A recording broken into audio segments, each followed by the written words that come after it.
Ryan, can you say juicy bits again? Juicy bits again. Welcome to the Effects Loop. I'm Diaz. I'm Ryan. I'm Scott. And we're keeping you in the loop of the guitar community.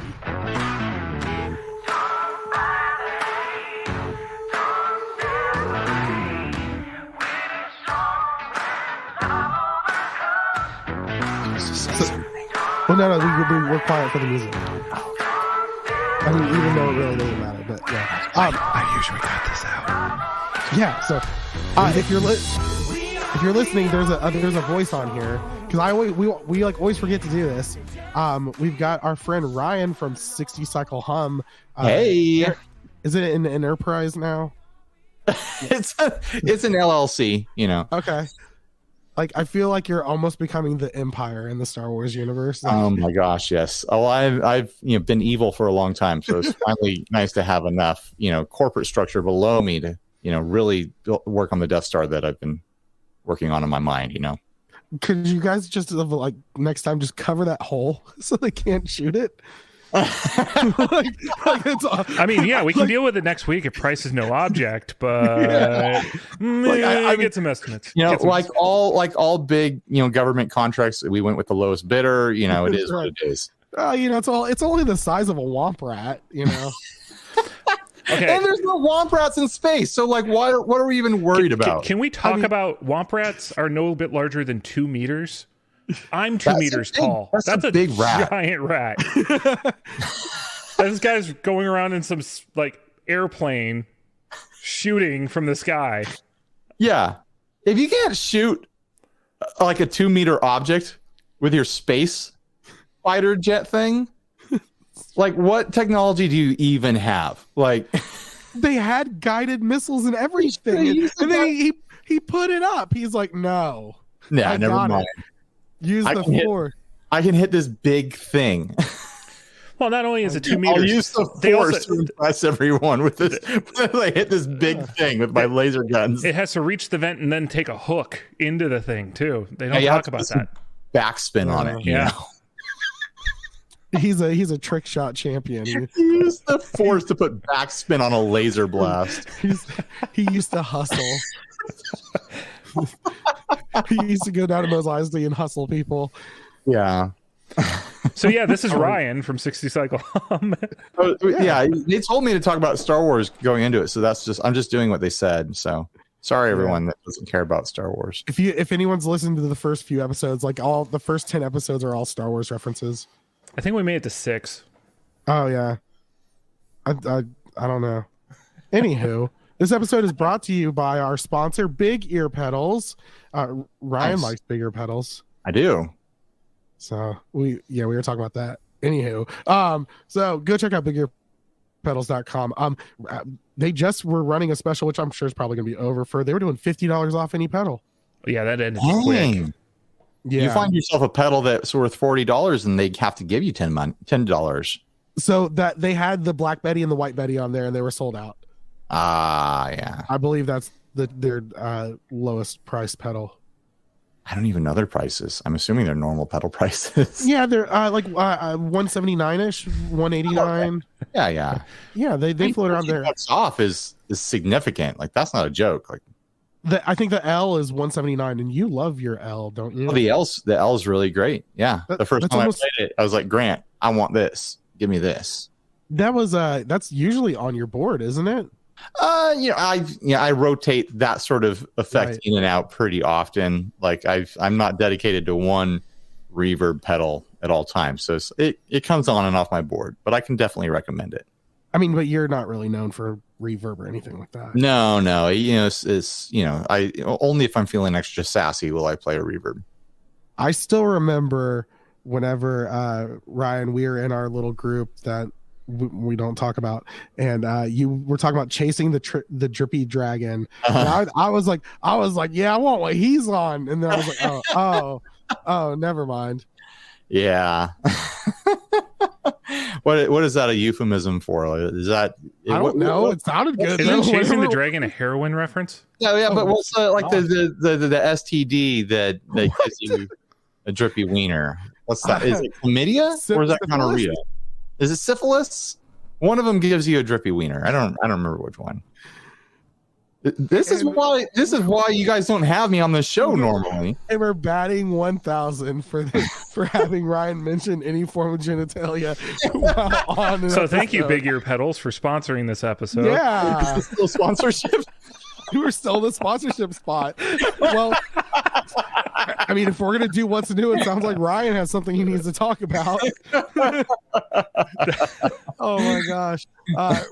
So Ryan, since you you go through quite a bit of gear doing the demos and everything, what's some of the new demos you've been doing? Oh, I just did the JHS 3 series that they just came out with 3 more of them. I wonder if that was intentional. Are they going to do 3 at a time? The 3x3x3? Yeah. I did. They've got the flanger, the flange, a phaser, which I pronounced correctly, and a hall reverb. And the hall reverb is very nice. I recommend it.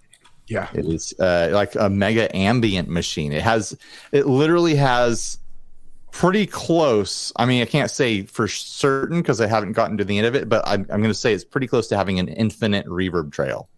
So the prices on these are so insane. I've started to wonder if maybe Josh Scott has kids that are finally old enough to solder.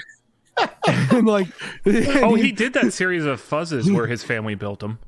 Yeah. And then he's like, oh, I can make some real money off of this and I don't even have to pay him. And now he's just over there like doing the evil Mr. Burns thing with his hands. Yeah. I think what, that was all sarcasm, by the way. I don't think Josh is using child labor. No, he's not. He wouldn't use children. He uses animals. He's trained a family of raccoons to build pedals. This ostrich does the microchips. I was thinking about this because if you took that hall reverb and put it in a regular box with a regular graphic and fancy knobs or something like that, and put the red remote jack on the side, like $200 all day. Yeah, it could be a $200 pedal. Right.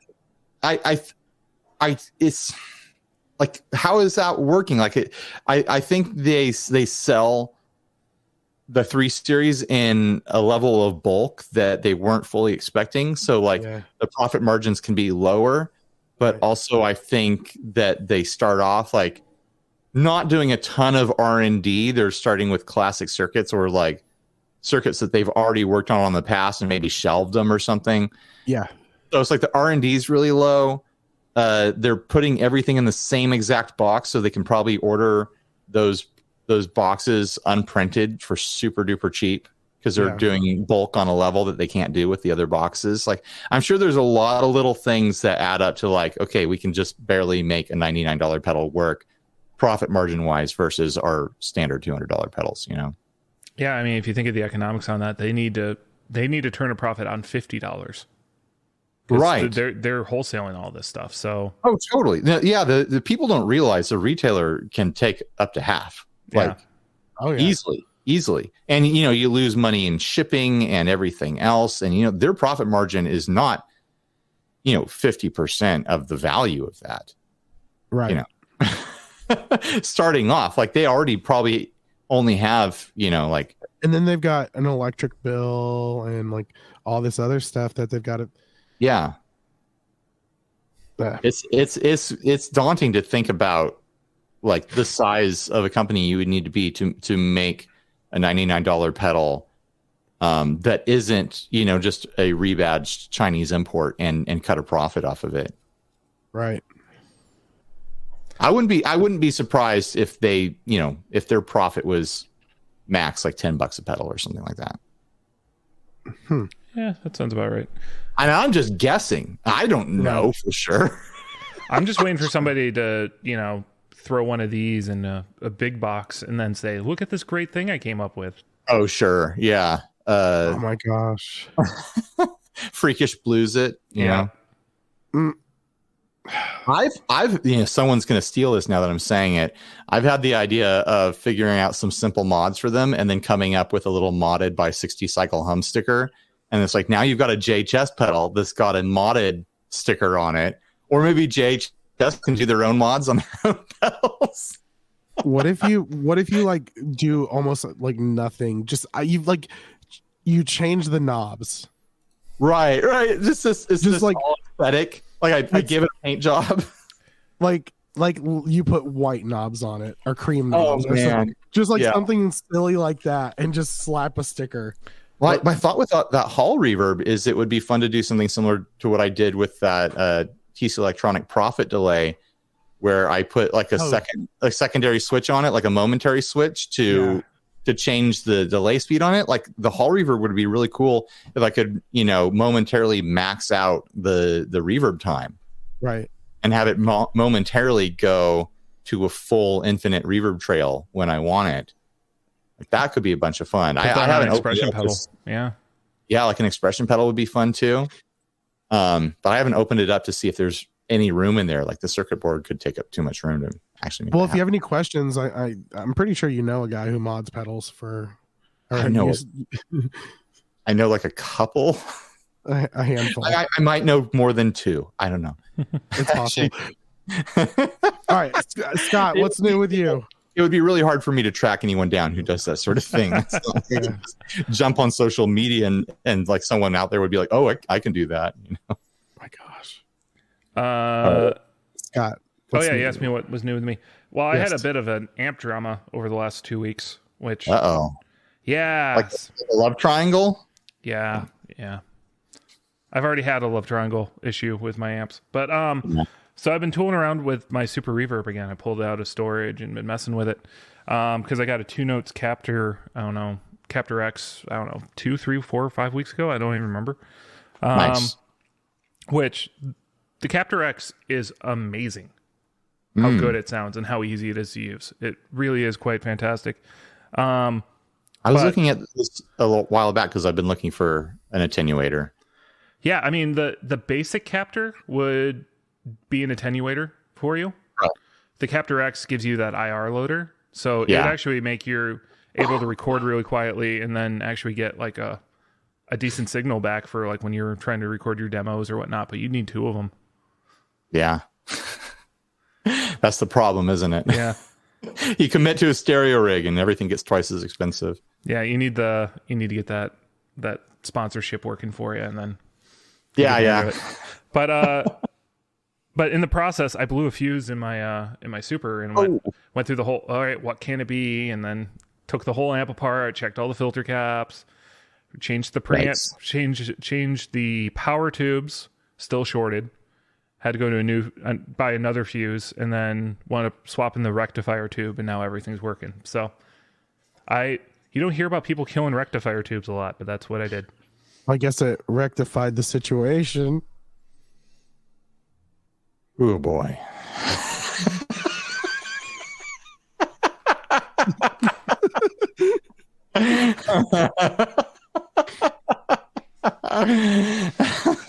Look, I'm not even like disappointed in myself on that one. I stand by what I said. That was a good one. Oh, that one hurt a little bit. Oh my gosh. Well, episode title, I call it. Well, I'm surprised you're not making fun of the fact that we're on episode 182. Yeah, I mean, it's just crazy. I blinked, and here we are. Yeah. Thank you, Ryan. You can sample my sigh sound and use it in the future. We need to get one of those roadcasters and just have that as a sample. No, actually, he's giving me direct audio of him. So yeah, I will make that a ringtone for whenever Ryan texts me. It just goes. Oh. Oh my gosh! Listen, if you guys you put it on the iTunes store, so it's going to be a Patreon. It's going to be a Patreon discount. Nice. Patreon benefit, just like the hot dogs are a sandwich from Diaz. That ringtone came out, I don't know, a year or 2 ago. Anyway, so yeah, I got that, and then off Black Friday, I picked up the Sonar Works bundle, which is a speaker tuning software for your studio monitors. It comes with a microphone and whatnot.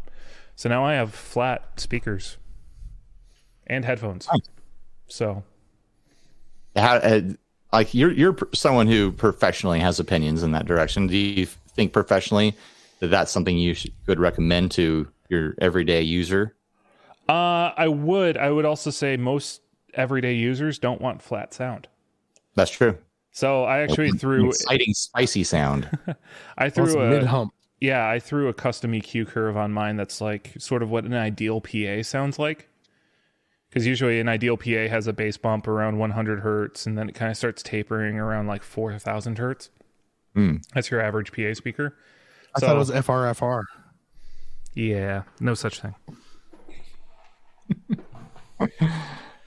But we'll have to bring our other acoustics consultant on board. But yeah, that's what's new with me. That was the only Black Friday thing I bought. I've got an idea. What if we do an episode where we just get Scott and Cole to talk about acoustical engineering, and you can just play it to help you fall asleep? It'll help cure insomnia. A friend of mine at I think from church. No, an older friend of mine. He doesn't go to my church now. I'm remembering correctly. He's working on starting a podcast where all he does is he reads vintage technical manuals in like a slow monotone voice, and it's like an ASMR thing, like to put you to sleep. He'll find like technical manuals for like old pieces of machinery and stuff like that, and just kind of read it. I'd be down. Like, yeah. I'm not even upset about that. Like, yeah. Way to go. All right. Well, I have nothing new because, well, money sucks. Yeah. So I guess we can move on to gear news. Let's do it. All right. So the first thing on the list is we already talked about. JHS Pedals added the Hall Reverb, Flanger, and Phaser to its affordable 3 series. I want to get the Phasic because I like the phases. The phase is fun. I feel like it would be similar to a Boss Phaser. Yeah, it kind of is. It's, I don't know. My first pedal ever was a Boss PH2, I think. It was one of the phasers. And I wouldn't say it reproduces that, but it definitely gives you like a 3-knob phaser with, an option switch that gives you like 2 different sounds. I think the Boss one had 3 different. Oh, it had 2 sounds and then like a cocked wah setting or something like that, like where it's just a static setting. Oh, yeah, I think that's the way the Boss one worked. But yeah, like, I mean, all the 3 series stuff is definitely like hitting for that very standard, commercially available in the 90s style pedal circuit, where there's not tap tempo, there's not any sort of fancy marketing things. It's like, here is a basic pedal with, the standard sound that you expect with these things. Yeah. And for an amazing price. $99, $84 on Sweetwater if it's still Black Friday when you're listening to this. Probably not. How long are the Black Friday deals going? I imagine it's like a week or 2, actually. Well, it's like Cyber Monday week now, so it's like... Yeah. Maybe. Yeah. Yep. All right. So let's just move on because we already talked about that. So... Let's talk about it. Let's retread everything again. I'm going to talk about the Hall Reverb for about 20 minutes, so buckle up. Hey, so would you ever think about modding the reverb?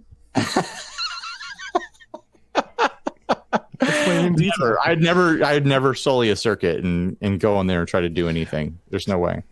Someone who is half listening to this podcast just went, wait, did I just skip something? What just happened? Well, I'm trying to remember if we recorded that bit, or if that was just us chatting before the show. Yeah, we still got to talk about Greek hot dogs. They're not hot dogs. I know Greek tacos. I know chalupas. They're Greek chalupas. Yeah. We're talking about gyros. They're just Greek chalupas. Yeah. And now I want a chalupa. Like, I don't even want a hero. I want a chalupa now. Dude, ever since the Taco Bell opened up like 3 blocks from my house, I'm going there for lunch like once a week now. For $5, you can get a whole lunch. Yeah. It's ridiculous.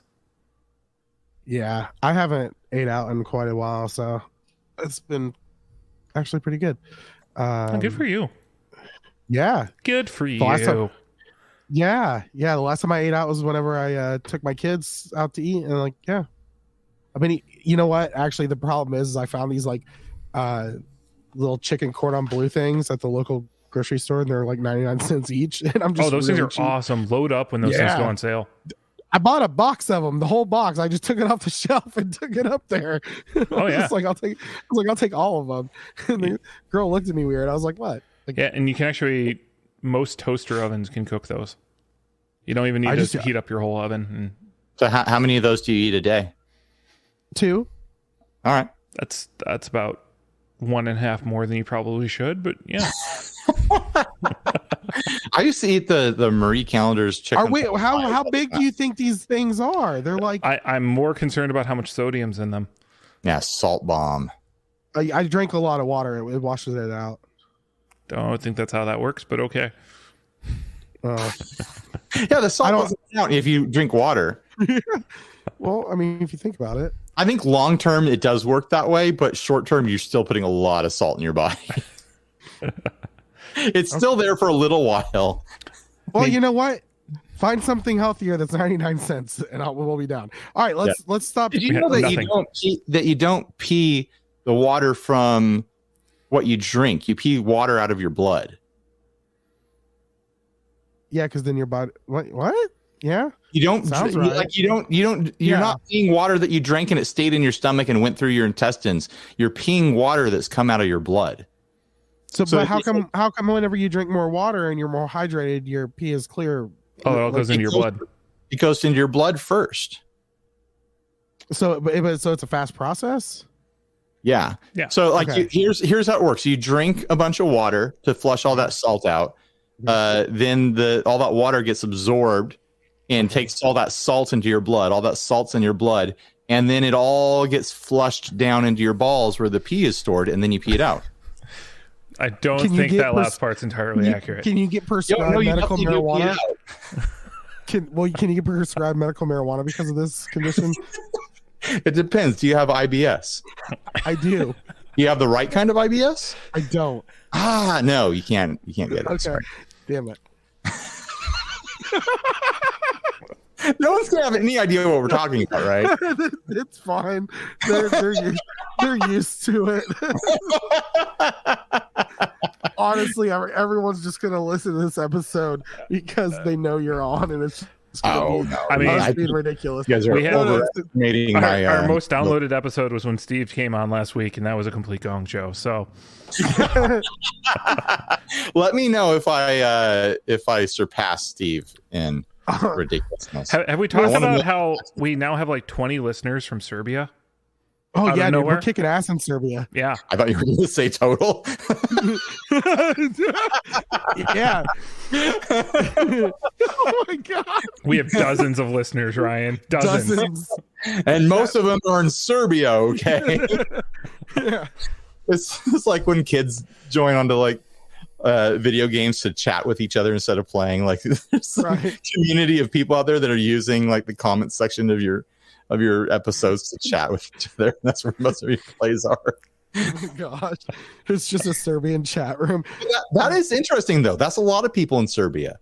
Like anytime I see that, I haven't checked those sorts of stats in a long time. But anytime I see that, like on the Podbean stats or whatever, like, oh man, we've got 5 listeners in Iraq. There's two scenarios in my head. It's like, okay, there's GIs there. There's like an army base there or something, right? Or it's just people using VPNs. Yeah. we're at 24 listeners in Serbia, 30 in the UK. You have almost the same amount of listeners in Serbia as you do in the UK? Yes. Yeah. Something's wrong. Funny, at one point Serbia was our second highest country. That's weird. Or wait, did they? Or maybe it was third. I thought they were like up there with Canada at one point. Yeah, they were. Serbians, you're listening right now. Tell us what's up. Is there like a huge Serbian fan base? Like what's going on? One listener in unknown. Hello, our listener in unknown. They're in orbit. I think our first thought process was my girlfriend's family was listening to our podcast, but she doesn't even know about this podcast, so I don't really know. You have Serbian, like, adjacent people in your life. My girlfriend is Serbian, yes. Yeah, I said it in a fancier way. Yes. We got a listener in Croatia. I didn't know they had internet in Croatia. I think that's really mean to Croatia. I think I believe Croatia has internet. I believe they're a fully modern country. They might be. I honestly have no idea. Where are they? They're in the Balkans. Yeah, they're all. That's all former Yugoslavia over there. Before the 90s. The USSR. That was not part of the USSR. Okay. Well, the Beatles did a song about the USSR. So, all right, let's move on because we're not. Imagine growing up in one country and then the rest of your life, like that country doesn't exist anymore. Like, yeah. Okay. My boss is from Turkey. Oh yeah, and Turkey's changed a few times. Yeah. Yeah. What were they? Is he Armenian? I haven't gotten that far okay. into his life. Well, that was around Turkey. Next time you see him, hey, are you Armenian? Just ask him. You'll either get a very violent response or a yes, thanks for noticing. Yeah, that will tell you what side of that conflict he was on. Yeah. Oh my gosh. It won't affect your job at all. Like, just ask him. Yeah. And honestly, if he is Armenian, ask him if he knows any of the Kardashians. That's because that's the logical next question to ask. Right.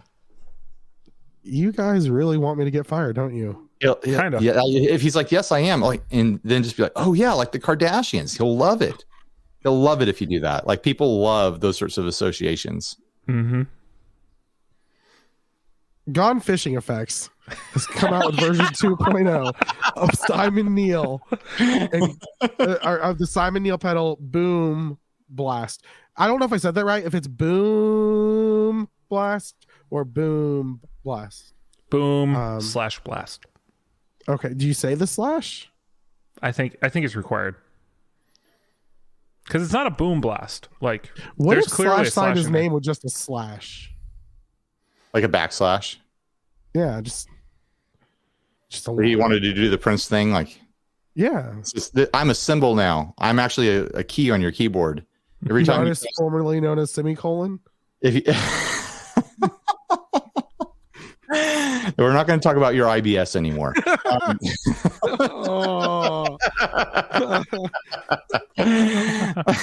And then he like tries to copyright the key on the keyboard. He's like, if you use that, you owe me a royalty. Yeah. Oh, that's me. We're getting pretty close to that. All right. So Simon Neil is apparently the guitar player slinger for a band called Biffy Clyro that is popular in a country in which we have 24 listeners, or a little bit more than that. So all of you guys over there, tell us who the heck that is. Do you seriously? You've never even listened to Biffy Clyro before? You serious? Yeah, no. He even did like a rig rundown. Like he's been around for ages. I've heard the name, but I don't think I've ever listened. Like, you keep like describing things like I'm magically like, oh yeah. No, when I look at that name, I think of Buffy the Vampire Slayer. Oh, fair enough. So he's a big component of a Metal Zone in a very unironic way, and they do kind of like a punk heaviness thing. Okay, well, that's cool. So they've been around for a while. I liked it. I mean, I don't. It's I like the look of it. It's artsy. Yeah, it goes on sale Tuesday the 30th at 11 a.m. on Which is the yesterday. Biffy Clyro store. Yeah, as of airing, our Patreons will be able to get on this before then. If I recall correctly, the first run of this sold out like almost instantly. So if you're interested in this, it's a fuzz boost circuit together. Check it out. Grab it. It's spelled with 5 O's. The Boom Blast. Turn your booze into boom. No. All right, but speaking of yes, Strymon for Black Friday went all black on a few pedals. One of them I thought was a little bit lazy was the L cap because it was already kind of a dark pedal. So like, isn't the Iridium already black? I was seeing people make posts about the Iridium being part of that. No, the timeline's already black too.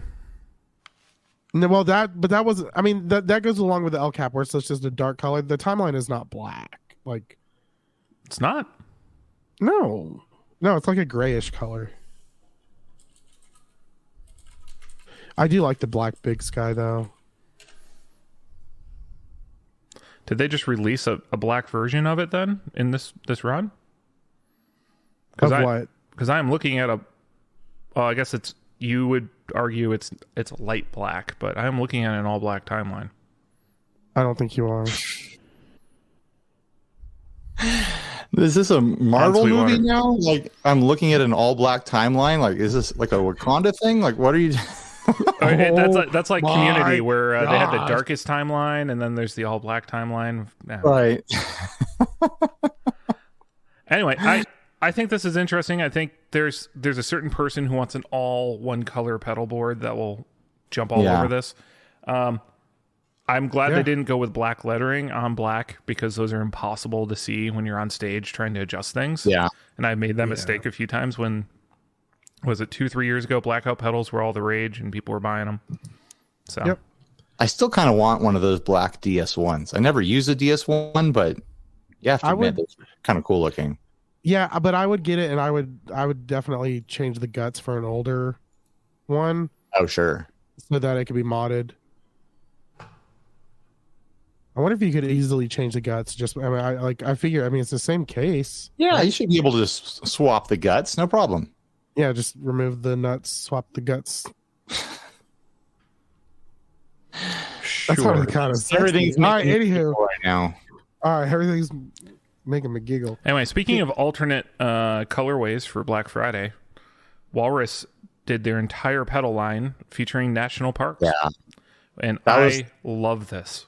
That's way cooler than just like, oh, here's some black Strymons. Like, so last year, didn't they do like the Native American style designs? They kind of like those the when you go to Arizona, theme, like the Mexican blanket sort of look and stuff like that. Yeah, was that last year or was that 2 years ago? I don't know. I still don't like it though.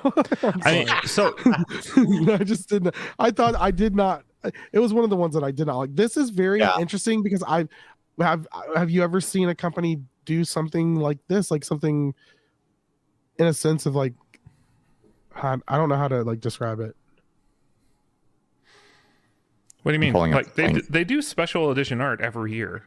Yeah. Walrus is really proactive with their art. Yeah, these look fantastic. There's a very, I mean, it's all a single artist, so it has a very consistent feel and look. And also it's kind of fun because when you like this year was the most visited year in national parks history. Oh yeah. So people are fresh on a camping high, and it's the same sort of like target market that Walrus goes for, is the demographic of, kind of like the kind of hip 20-something-year-old, that gets out and has, aesthetic choices in their life and stuff like that. Yeah, because I mean, there's also this like, there's a certain type of art for every national park. There's like those national park hats, and like everywhere you go, there's that type of one. I have a fake one that I wear once in a while that says Tatooine National Park on it. This is that kind of art too, so it just really it really captures it and fits it in a really nice way. I like the monument one. Where's the monument? It's got the horse on the front. I like the arrows. I like oh, you like the one that has arches on it? Yeah, the arch. What's the other one? Oh yeah, the monument looks fine with the horse. The one I really like is the Deep Six, which is funny because I don't really use compressors ever, but I love that color scheme. The Fathom looks really cool with the Joshua tree. I actually like the ARP 87 with the dandelion or whatever that is. Yeah, I get. Is this supposed to be a sunflower? Maybe. Are there two Julias? Well, there's one with a moose. Yeah, is one the other Juliana? Juliana. The Juliana is the stereo one. So if you want the stereo one, it's got like a redwood on it, like a big Sir redwood, and then the regular Julia has a moose. I really do like these. Like the 385 is awesome really too. Pretty. Too bad it's sold out already. Yeah. I mean, if you're picking on art alone, then it gets tricky. I mean, Walrus is one of those companies that you could legitimately build a board of all Walrus and be very happy and get everything done that you need to get done. Did they rename the Slow? No, that name is just for that, because if you look, it does say in the description the Slow multi-texture. That's the why did they do slot? That's the. I'm guessing, does that have something to do with the park? Is there a park name to that? We've got a mystery. Big Bend. I don't know why it says slot. Oh. There's some joke there that we don't get. Yeah, the Slow's a good pedal. It's a variant. It's a variant of the Slow, but has the ability to create and save 3 presets. So the slot has 3 presets. That's wild. Yeah. Okay. So they're sliding the circuit as well. Yeah, that's cool. All right. Let's move on. Ryan already done a video about this, didn't he? Probably, whatever it is. What is it, Diaz? It's the Fender's Acoustasonic Player Telecaster. Oh. Man, you guys haven't recorded in a while, if that's new. It came out the day after we recorded 2 weeks ago. Gotcha. Yeah, we took a week off for Thanksgiving. Smart. Yeah, it exists. I have one. I have 2 Acoustasonics now, so I can play them in stereo. Oh my gosh! Learn how to play with your toes. You can. Yeah. I think that this is the news as far as I'm concerned with that, is I think Fender pulled back the launch on that one a bit compared to the last Acoustasonic launch. When they did the Jazzmaster and people were so mad that it was just everywhere. They sent out, hundreds of them, like literally, I think hundreds. They were sending them out to people that were like influencers, but like not even within guitar. Like they're just like, here. Yeah. You got good numbers. This in your picture. Yeah. Yep. Take a picture of this, put it on Instagram or whatever. And I saw a little bit of people reacting to the new one that way, like, oh really? Oh, this whole thing again. But then like no one else would respond to it, and no one else is like, yeah, this sucks that they're doing this again. I think the hate is over. I think like the knee-jerk reaction to like, they're overdoing this is over. I think people are fine now. It was that, and was it the Walrus pedal that everyone Walrus really overreacted to as well, because it was a really big launch? Walrus used to do huge launches, and they've pulled back from that. Like I haven't been included, I think, in the last 3 Walrus launches or something like that. Whereas like I did every launch they've done for like 6 years before that. So yeah, I think they're changing up their marketing strategy. It might honestly just have to do with them being bigger now and pushing for a more retail space sort of audience versus a direct sales sort of audience. Like, I think I saw that happen with JHS when they transferred to more retail centric sort of marketing, where they're like, well, let's let the retailers do the marketing and we're just going to provide the product. So I'm just speculating. I don't know if that was the thought process for any of them. They might have just been like, we're tired of paying for demo videos. Yeah, there might just be an ROI where they're like, we have a smaller budget, so let's just do this. Totally. Yeah. I mean, JHS only recently started hitting me up again, and it might be because I went out there and visited them. Maybe they feel guilty now or something. They're just like, we've had enough with you, or what? Yeah. If we don't send one to them, it'll be awkward.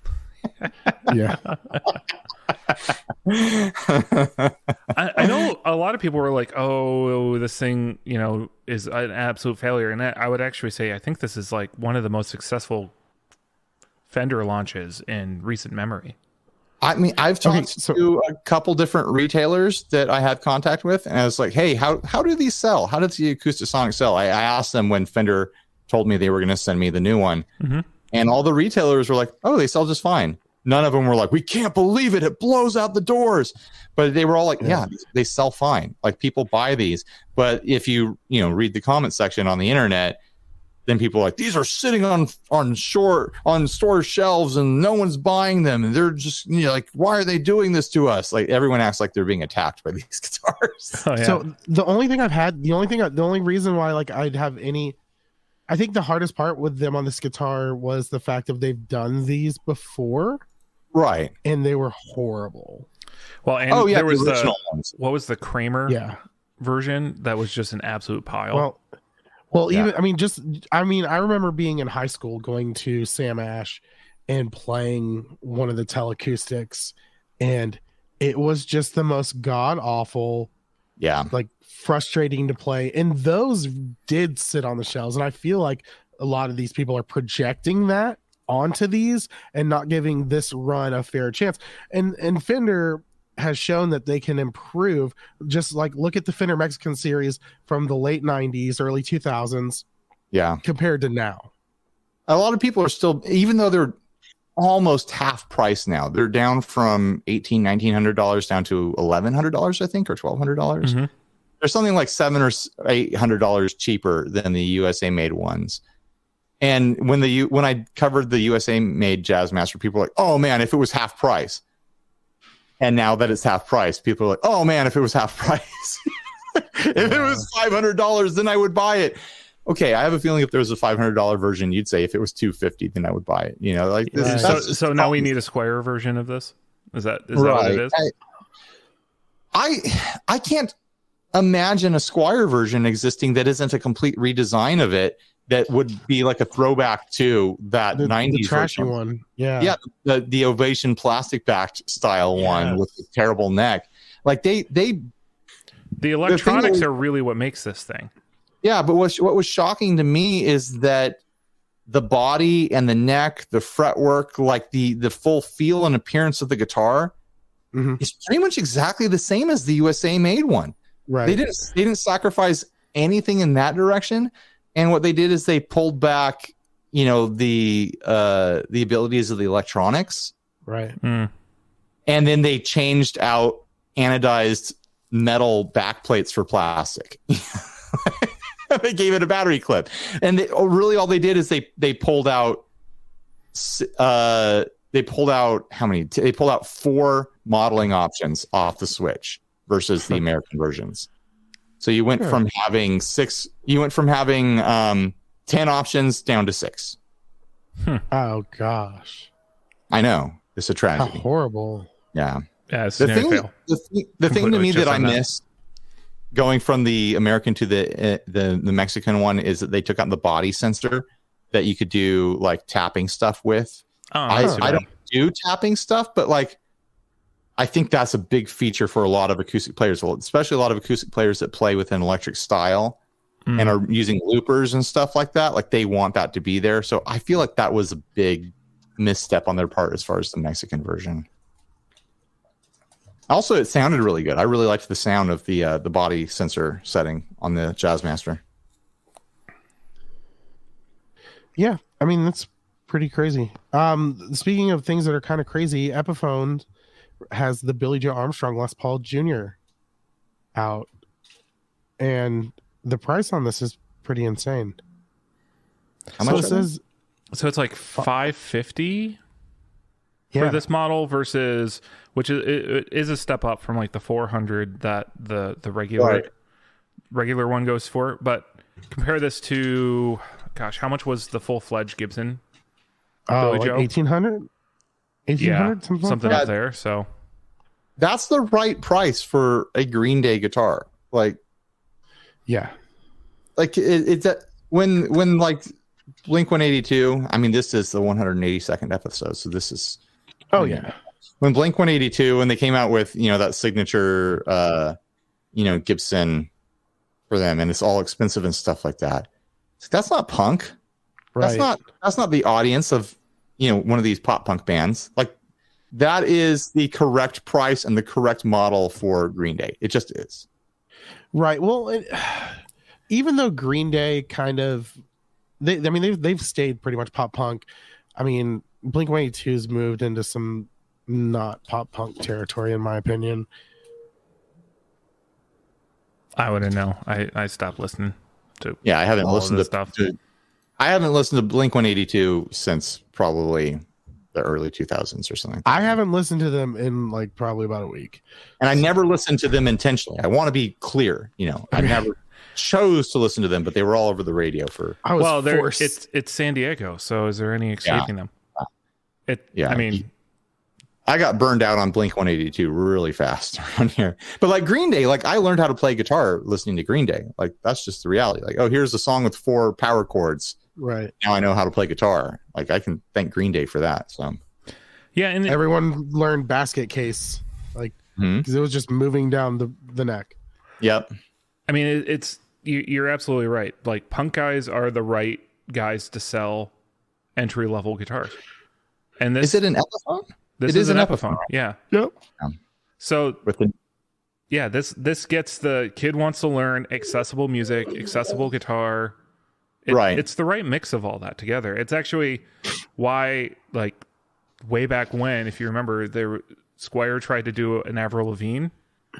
Right. Same thing. It was the on ramp, and that's why they chose to do it that way with that population group. And then, yeah, I mean, I like seeing more and more of these artist models be at the Squire Epiphone level and get people in the door. And you got to pick those artists that like Green Day that are simple, that people are that's the first band that they learn how to play. I mean, that's kind of like I don't know. I mean, you'll get nothing but like middle-aged dads, but like imagine if they did a signature, like an Epiphone Angus Young signature, right, at $500 or $450, something like that. But like Angus Young is not on-roading 12-year-olds to guitar anymore. No. Yeah, but I'm talking about those middle-aged dads that want to learn how to play guitar. But that actually have money they could spend the $500. Angus Young, it doesn't matter. Like you're just getting a red SG. Like the actual model specs don't matter. I'm assuming. I mean, this year the Les Paul Jr. with a hot rod P90. Yeah, like does it have the stacked P90? Or no, it's just the P90 Pro. Yeah. Oh, okay. But still, I mean, it's it's the Les Paul Special with a P90. Like you can't go wrong with that. Like that's a great first guitar for any kid. Yeah. Like that's one of these things where it's like it doesn't matter if it is a signature guitar. It's a cool guitar. I mean, Esteban's been killing it with his entry level guitars for how long? I only know him from the infomercials, so there's that. You know what? You know, it's one that like always has made me like upset. That has just a horrible line is Keith Urban guitars. Oh my gosh, that's what I was going towards. Did you just read my mind? No, my mother-in-law, because he brought up Esteban.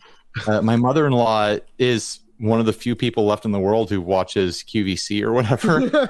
And she bought. You said it was Keith Urban, right? I think that's the one that she bought. Yeah, he's on QVC too. So she bought this whole package. She's like, I want to learn how to play guitar. I bought this package, Ryan. Could you take a look at it and show me how to tune the guitar? And so I go and I look at this thing. Oh, the guitar is such trash. It's so bad. Who is this again? Are they? I think it was either Keith. No. They're made by Yamaha. My mother-in-law.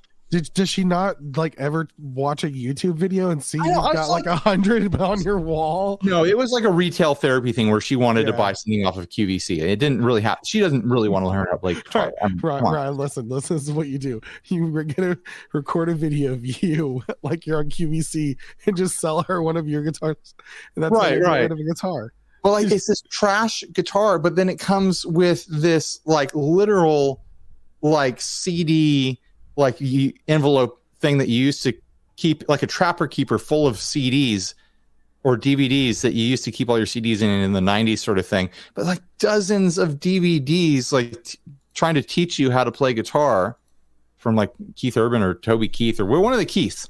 And I mean, that's an antiquated notion in the first place. Like, are you actually going to watch these? Are you even going to start to watch these? And even if you are, this guitar is barely tunable. Like, how far are you actually going to get? Like, it felt really unfortunate, and I don't think she's learned how to play. And that's how Ryan had a vendetta against Keith Urban. It was one of the Keiths. I don't know which Keith. It's Keith Urban. I'm willing to bet money on it. How much are they? Oh, I'm sure it's not cheap. 250? No, probably closer to like 400, 300. Well, you're buying the whole. Yeah. System. The whole set's probably 500. Like, yeah, it's a shame because like for that amount of money, you could have gotten a much more playable guitar. Oh, and just sure. Been pointed at like Marty's YouTube channel, and Yeah, been like, there you go. Okay. Even like any acoustic, like get her like a baby Taylor, and then like, hey, go subscribe to Fender Play. Was it an electric or an acoustic? It was an acoustic. Actually, yeah. Most Okay, acoustics, so those are like 200. Most Fenders come with Fender Play now too. So there's yeah.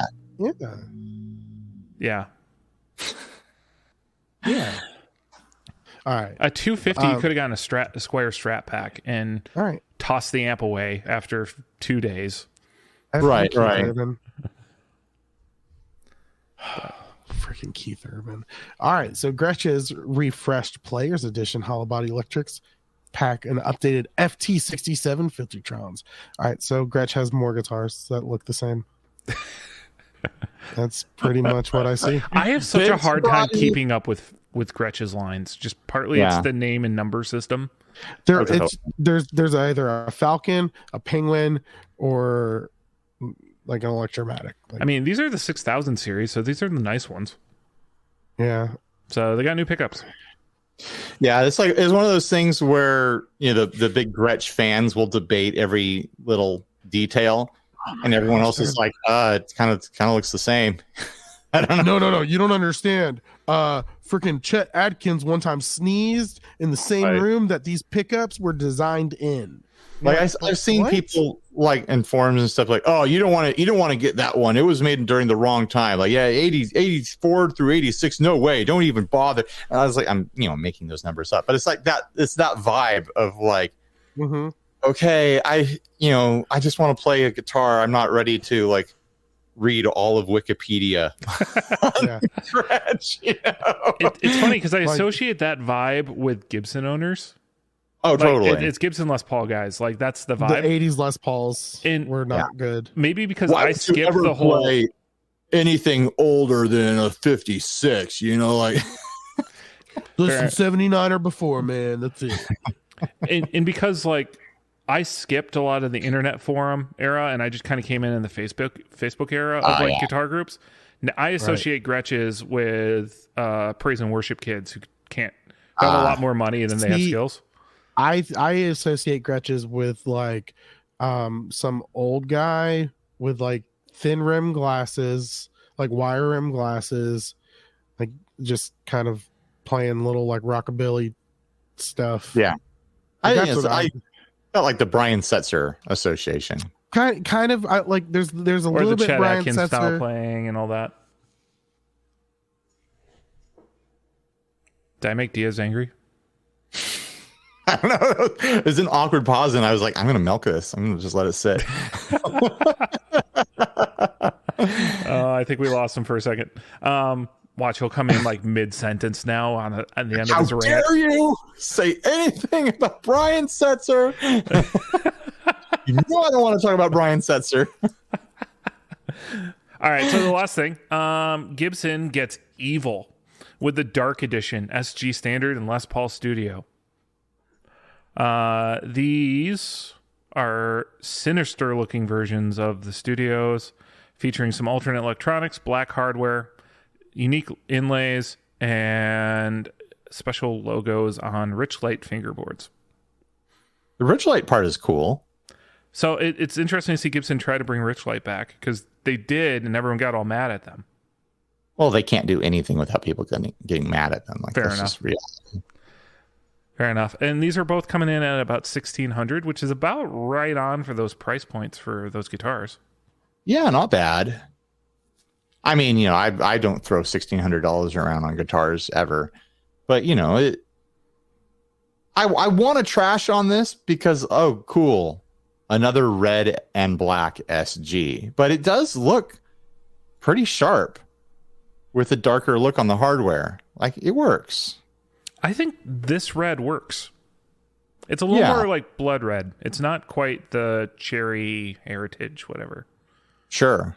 I think it honestly might be the same, but just like the dark hardware like makes it pop a little different. Yeah. Now I'm curious how they finished that hardware, because speaking from experience, anything that's not the natural color, especially a bridge like that, you're going to wear right through that top edge of it with your hand. Chrome isn't a natural color. That's chrome. Yeah, but for some reason, chrome seems to hold up better than things like gold-plated. Oh yeah, gold is notoriously Gold is dirty the moment you look at it. So they're the Super 57 humbuckers, which it's a Super 57 in the bridge and a 57 Classic in the neck, instead of the 490R and 490T, which is that's the 490s are like the classic ceramic ones everyone tosses and immediately swap something else in. So if you're after the 57 sound, which sometimes comes in all sorts of other models, that this could be the one to grab for you.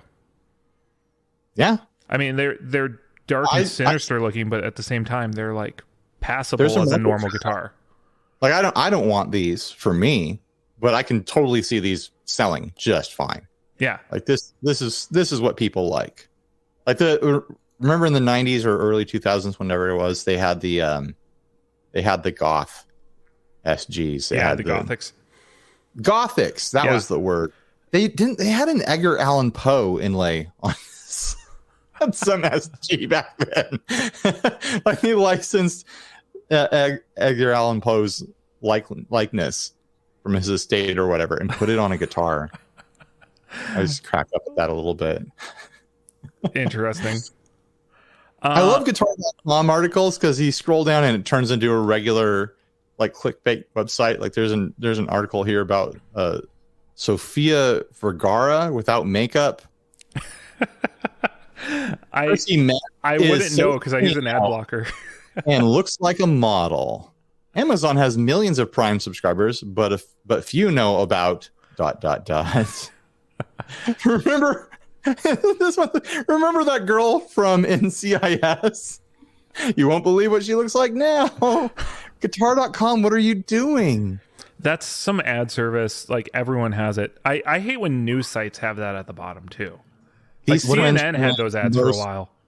These twins were named most beautiful in the world. Guitar.com, come on. If you see this bug, you have a massive problem.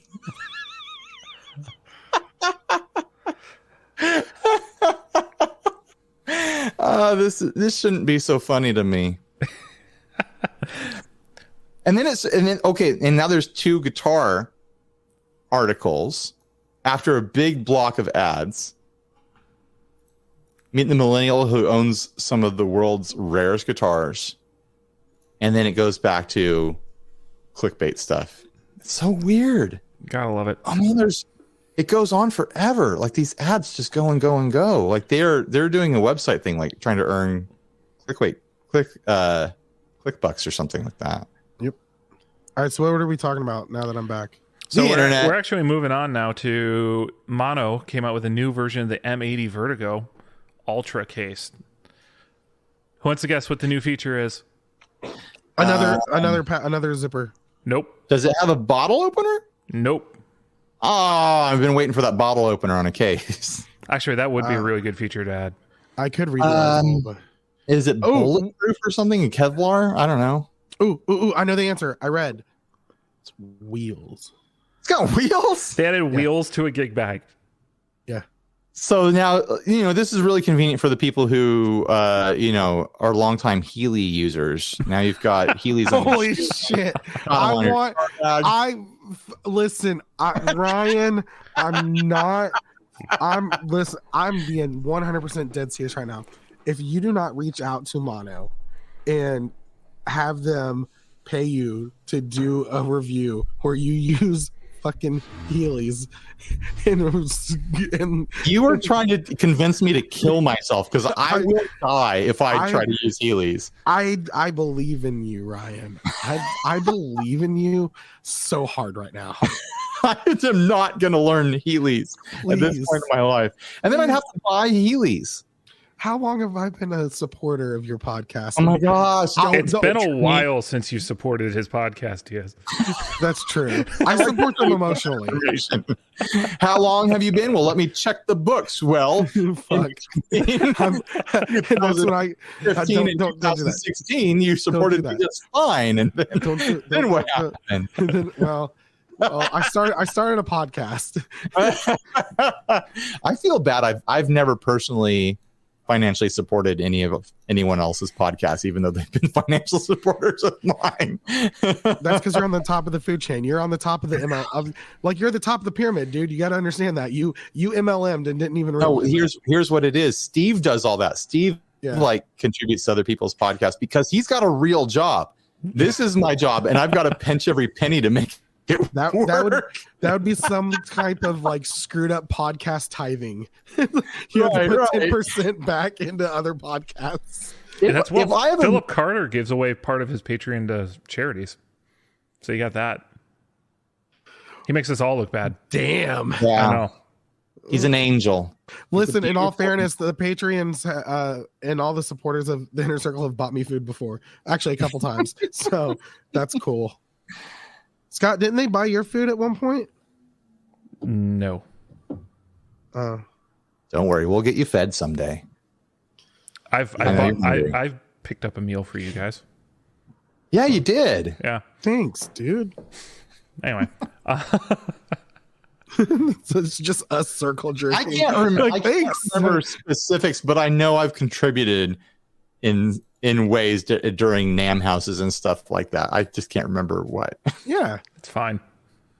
Oh, didn't I picked up breakfast? Yeah, you bought me and Philip breakfast whenever we went to the airport. No, like at the soul food place. Yeah, he did. He Scott, you were there. No, I was not. Yeah. I was Modell. I met up with a friend that morning. That's right. Yeah, I bought everyone breakfast, and it was definitely my idea and wasn't peer pressured into it at all. It wasn't like they all disappeared and then stiffed you with the bill, and you went, well, I guess I have to take it on.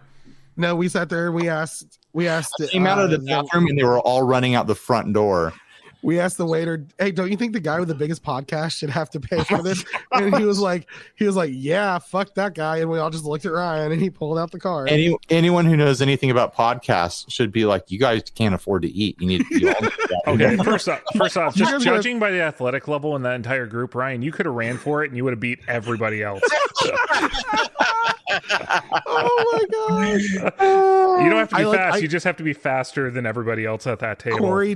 Corey trips someone because I mean he's a shorter guy. I've got the leg length on him, but he's gonna have to trip me because. All right. Anyway, the new vertical case comes in at $350. Jesus, take the wheel. Okay, so I have. How much are their regular cases? Yeah, maybe on they're its all own. Expensive. I've always gotten them with a guitar. Like how about how much is it without the wheels? I'm looking it up. Because what if if you're spending a lot of time in airports, I get it. I really do. But I think most people with getting gig bags aren't living that life. Yeah, I don't. So I have a few issues with it, but it does solve one issue I have with mono gig bags, which is I'm so tall that when I wear my gig bag, I clip door frames. Oh yeah. Oh, dude, it's great. And I always have to like do an awkward duck when I'm like walking under doors. Have you ever hit a fan? I haven't hit a fan yet. Oh yeah, no, I did at my own house. Nice. It's not good. I used to jam my hand. We in the first house that my wife and I rented, there was a ceiling fan above the bed, the master bedroom. And I would wake up in the morning and I'd stand up and I'd stretch, do a big yawn, and then jam my hands up into the spinning fan blade. And I did it at least a dozen times before, like I had the muscle memory to stop doing that in the morning. Well, if you haven't cleaned your fan in a while, the cloud of dust that then comes down on your bed. It was nasty. Yeah. The classic electric guitar gig bag is $230, but that's not the Vertigo series. But it doesn't have wheels, like. Yeah, I don't know if I want to. So, and how much anything with wheels gets bounced around a lot. Ryan, what size shoe do you wear? 12s. Okay. I actually have smaller than average feet for my height. I've got petite feet. Yeah, but you actually can find a size 12 in stores. That's true. So count yourself lucky there. So I'm against rolling gear because it's always small wheels on like concrete and junk and thresholds. Yeah. It shakes your gear up a lot. They're $55. You can get them in black and red for $41.67 Amazon Prime. Are you looking up wheelies right now? Or Heelys, yes. How much are they? If you do black and red, they're $41.67 for a pair. In my size? Size 13, yeah. Okay, so what's the price difference between the regular case and the Heeley case? $100. So just buy the Heelys and then duct tape them to the bottom of a regular mono case. Well, I also know there's people who will buy those like elaborate like carts and stuff like that when they haul all their gear in. Yeah. I just don't see a situation where this actually makes sense. When you think about like all your gear together, it's an upsell for people that go to the guitar shop and they're like, oh, I'm ready to start my new hobby. And they're the person who has a bunch of money and they're willing to be talked into upsales from the sales guy. This is 100%. No, I'm sorry. For some reason, like when I think of like this, like mono cases and everything, I think P-dubs guitar players because they want to spend, they feel like price equals quality. And also it's about stature a lot of times. I feel like a lot of the mono cases are legitimately good though. No, I'm not. I'm not saying that you're not getting great quality for the price. I guess what I'm trying to say is more. It's more. I mean, look at they got to get the Gretsch White Falcon and all that. Like they associate higher price with being like extreme quality, but in a sense of they have to like peacock and show their feathers. I honestly feel like the whole P-dubs guitar scene is waning. Like when I go into those groups now, like I feel like people have become a lot more realistic.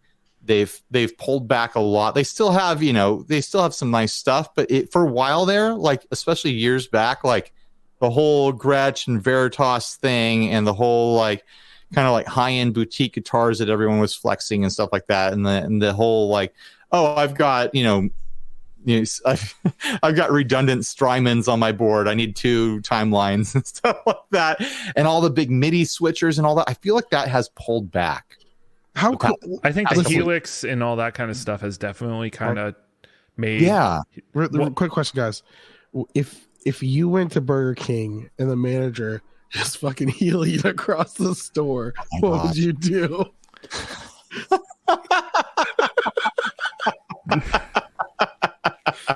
I'd be like, well, I guess I'm coming back here. I'm now a burger. That's what I'm talking about. Call me the Burger Prince because I'm about to move in and live here. I just can't wait to see a man of your build, Diaz, get a running start. There's a guy on. I joined TikTok like a year and a half ago, and there was nothing on there for me, and then I rejoined like months later. I was like, I'll check it out again. I'll dip my toe in. And one of the first accounts I saw was this middle-aged man who goes out and does like really awkward tricks on Heelys with rap music playing over it. And he's like one of us. He's like a, somewhat, out of shape, middle-aged man, balding a little bit, I think, wearing khakis and a polo shirt, and he's out there just like shredding on Heelys, but it's like it's all very silly, Yeah, but it's fun. Like I showed it to my sister, and she's like, "Okay, what's this guy's account? I need to follow him." I mean, you know what? I love it whenever it's something like that, and it's someone actually doing something that they enjoy.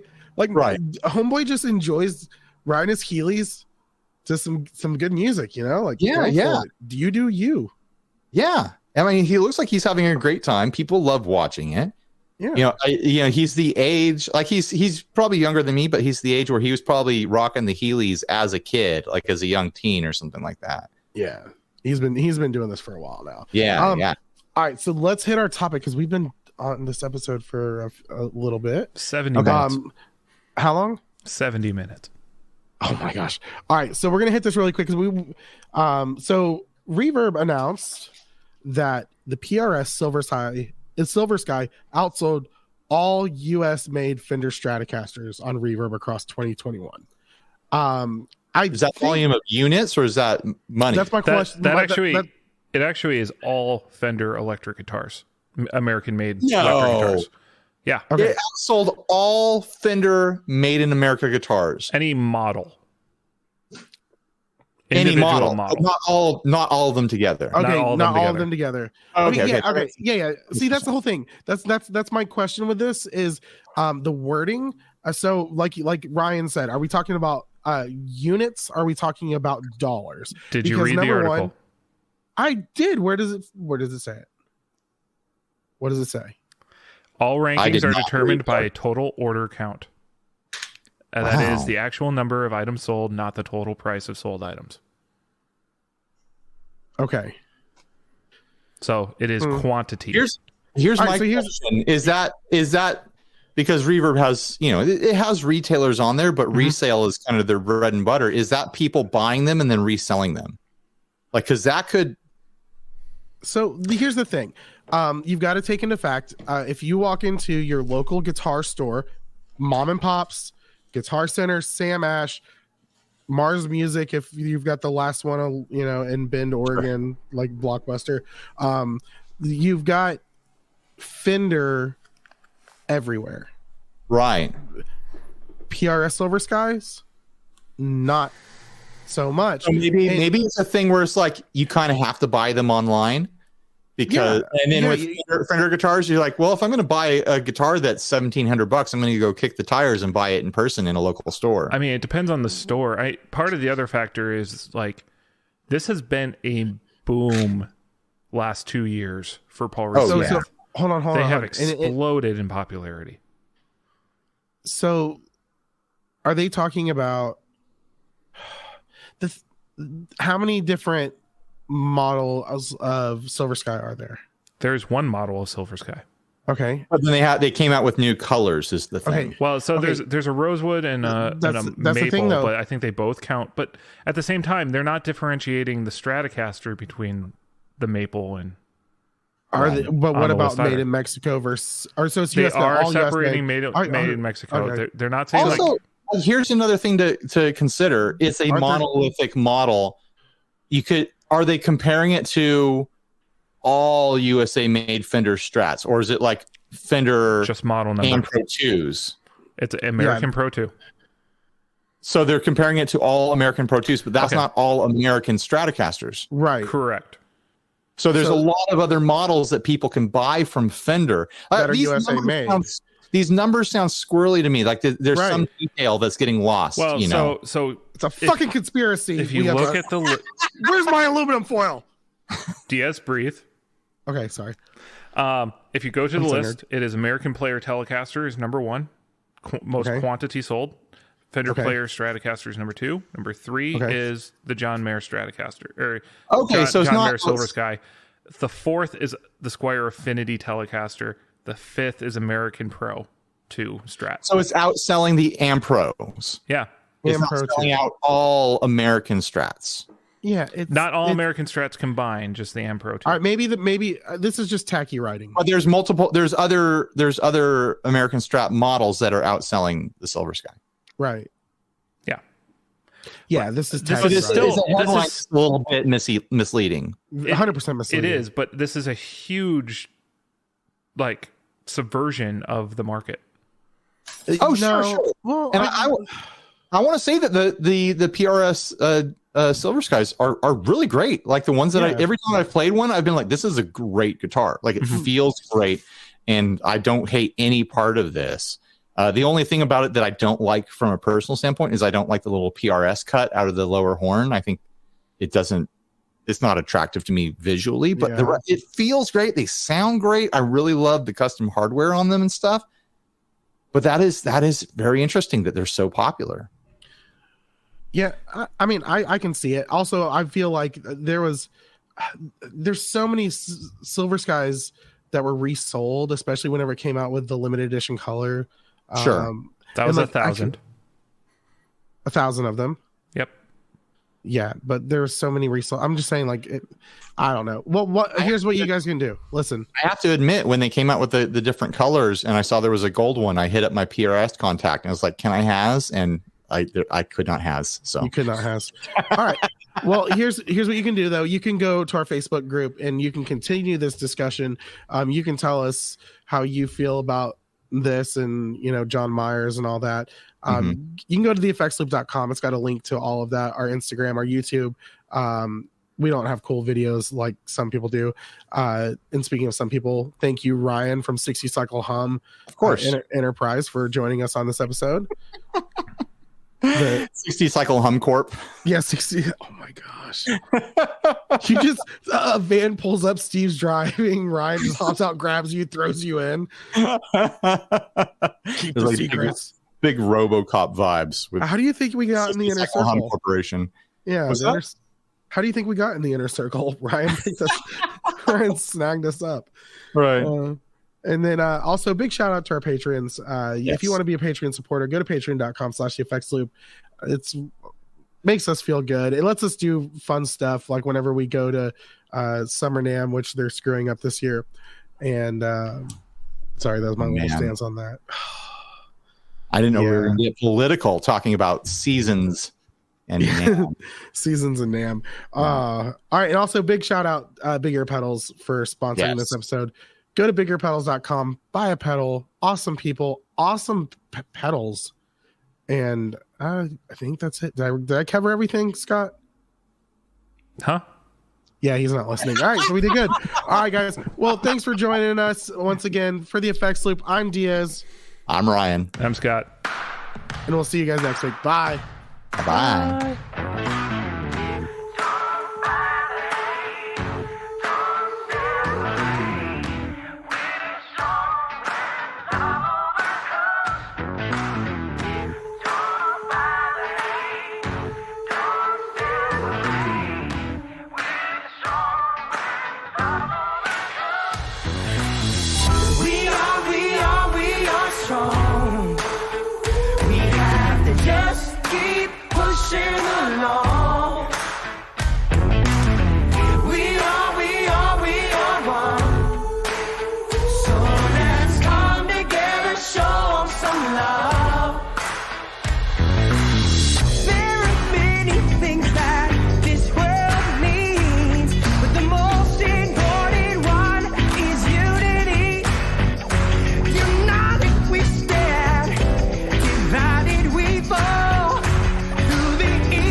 Dictionary, why is negativity always drawn out? Pictionary, visualize love, energize lives together. We undefeated, a plan to make weathers, no gloves needed. When we weed into the mindset of achieving and believing in a community that remains happy. Ever after, the world should be one, hate annihilated, every heart is one, love again. So don't